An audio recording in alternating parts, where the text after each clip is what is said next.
Breaking the ice on the first date. Going on that first date can sometimes be the most difficult thing if you're shy and insecure. This is especially true if the date is with that dreamy individual you've been fantasizing about for a long time. As nervous and anxiety-filled as the first date can be, sometimes breaking the ice can be even worse. You've looked forward to this date for so long, you're dressed to perfection, and suddenly you're tongue-tied. This scenario has happened to many people and has also destroyed any chance of the date turning into anything further. After all, how can you think of having a relationship with someone you can't communicate with? What a way to end what could have been a perfect night.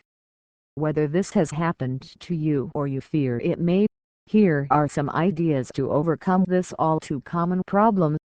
Even if you're normally the friendliest person in the world and someone your friends just can't seem to shut up, you may experience a sudden shyness and inability to speak when you're on a first date with someone special.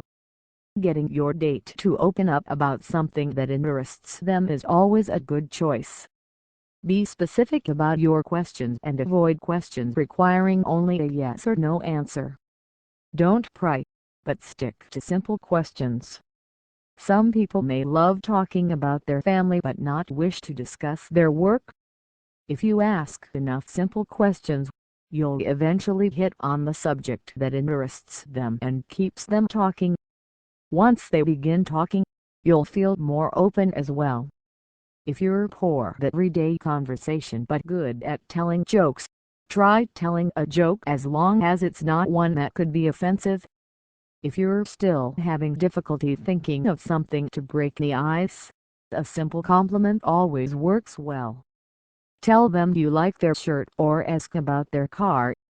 Men typically enjoy talking about their cars while females tend to enjoy discussing their work or family.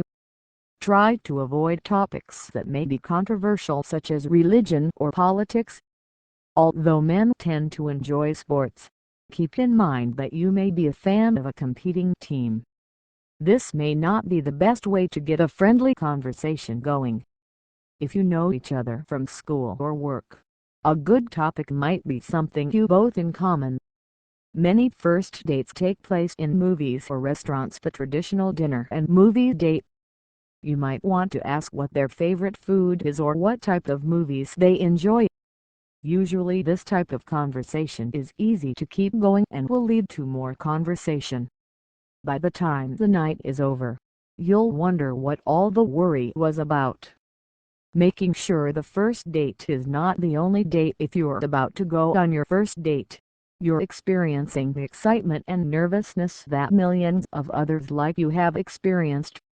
You've finally managed to snag a date with that special girl you've been dreaming about, and you want to make his special.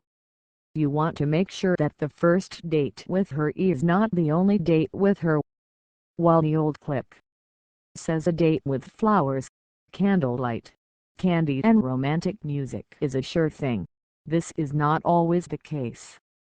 Here are some very simple tips to follow to ensure your first date is not only memorable but the start of more to come.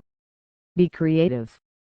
Regardless of whom you're taking out on a date, be creative and use the element of surprise. This will delight her every time. Sure, candlelight, flowers, candy and romantic music can't hurt, but not every girl is into those kinds of things, especially on the first date.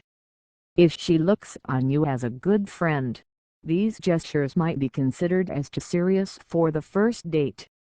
Make it a point to find out what she enjoys doing before you actually go on the date. Keep her surprised. Although women by nature are organized and methodical, most women also love surprises.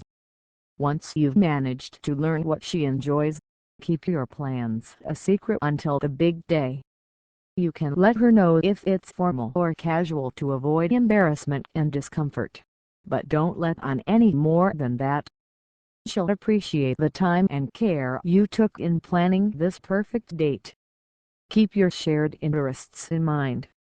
There was something that attracted you to her in the first place, and it was probably shared interests. Try to plant something that you know you'll both enjoy. The date will be much more interesting and fun if it's something you both enjoy. Introducing each other to new interests should take place after you've been on a few days. Hopefully it will get this far. Don't expect her to pay the bill. Today women are more independent and many prefer to pay their own way. However, you ask her out and paying the bill is your responsibility. If she insists on paying her share, there's little you can do about it. However, make every effort to let her know that paying for the date is your pleasure. At the end of the date, don't hesitate to let her know what a great time you had.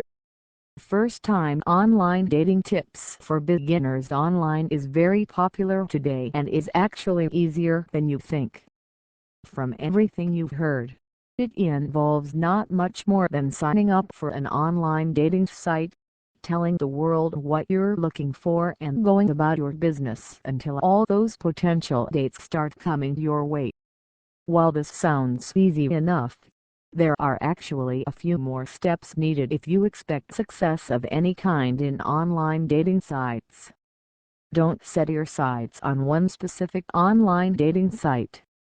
Do not go to an online dating site with the belief that if you've seen one, you've seen them all. Online dating sites are not all the same. Review different sites and look for those that are rated as the safest. Look for online dating sites directed towards your interests, sexual preference, age group, etc. This will make it much easier to find those that share the same interests as you. Determine the type of person you want to meet. Decide this before you even begin the online dating process. Online dating sites typically use a search engine tool to help select people that are a close match to what you want. This is determined by the information you've entered when you join the site. If it's not narrowed down, you'll have far too many results to possibly filter through.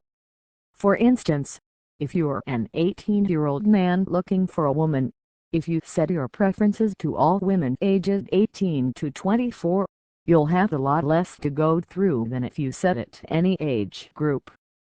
Chances are you're not interested in dating a woman 55 years old, so know what you want and put it in the search engine. Setting up your profile can be a lot of fun. Put a flattering picture of yourself so others can see what you look like. Add some personal information about yourself as well. If you have any particular interests, sports, computers, photography, put this on your profile. It will make it easier for those that share your interests to find you. You'll need a screen name. This name can be anything that represents you as long as it is not your real name. Make sure you start up a separate email account for your online dating sites. Once you've determined that you've met someone you really like, you're probably going to want to meet him or her in person. This is usually the next step. I hope that by this time, you've known the individual for a while and are confident they're trustworthy and whom they say they are. Always make sure your first meeting takes place in a public, preferably during daylight hours. After you've known each other longer, you can make other arrangements, but always be safe first.